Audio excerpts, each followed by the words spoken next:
My theme is the three-legged African pot, which is at the center of the village life or even urban life. It is a pot that unites people and is a source of great joy. I use this symbol because I want to portray the three spheres or realms of a typical woman's life in Africa and in Southern Africa where I am, and I think it's common in many lives. And what I'll do is that the three C's are the Constitution, which represents women's rights, Catholicism, which represents Christianity, and culture. As we can see, the three-legged pot is able to accomplish its purpose, which is to cook and nourish the community, because those three legs stand equally together. But we see in the lives of women that those three legs do not stand equally together. So I'll just give a short demonstration of that. So here am I, Monday morning. I'm CEO of a multinational company, or I'm the head of division. I am told that according to the Constitution, I have equal rights. There are programs to promote me. I'm told that I'm given everything to support my progress. And if we think about it, in all African countries, there are constitutions that affirm the equal rights of women.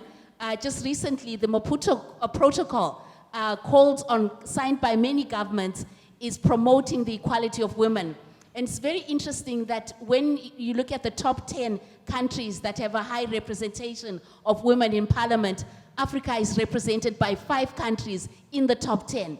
And Rwanda is in the top 10. So here I am, a woman, member of parliament. I'm told that I'm equal in the country. I'm told that everything is open to me. So that's on Monday.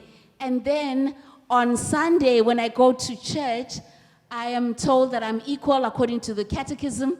I'm created in the image of God, but there's a sign, a little bit of inequality there. There are certain areas that are shut to me.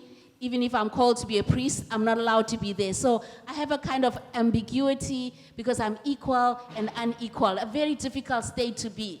And then the next day, I go to a funeral or a wedding, and I'm now in the cultural space. Now, in the cultural space, I'm also told that, the male is above me, or the elders who are male are the ones that have the last say. So I try to negotiate these three worlds. One time, I've got equal rights, I'm shouting, I'm progressing, I'm doing my PhD. I go on Sunday, I'm ambiguous because I'm equal and I'm unequal. I go to a traditional event, I am ambiguous. They say, well, you can't be equal, that's a Western thing.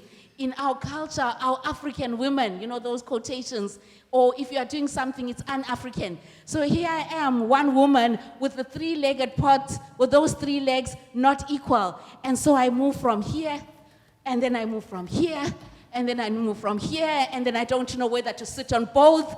So the identity and the process of who I am is something that confuses and stresses many women, because these three legs are not standing together. There isn't a flow where I can come and say, wow, I'm in church. I have dignity, and I'm sure about that. I can look around and see the representation. I can see my face in the representation of God and the leadership. I have a voice that I can speak. It doesn't make any difference, because if I'm in corporate and I'm a head of school, I still have a voice. And in my culture, I'm respected. But that's not a reality, that's a dream. And that dream is what will bring life and fullness of life to women. Thank you. Thank you, Nontando.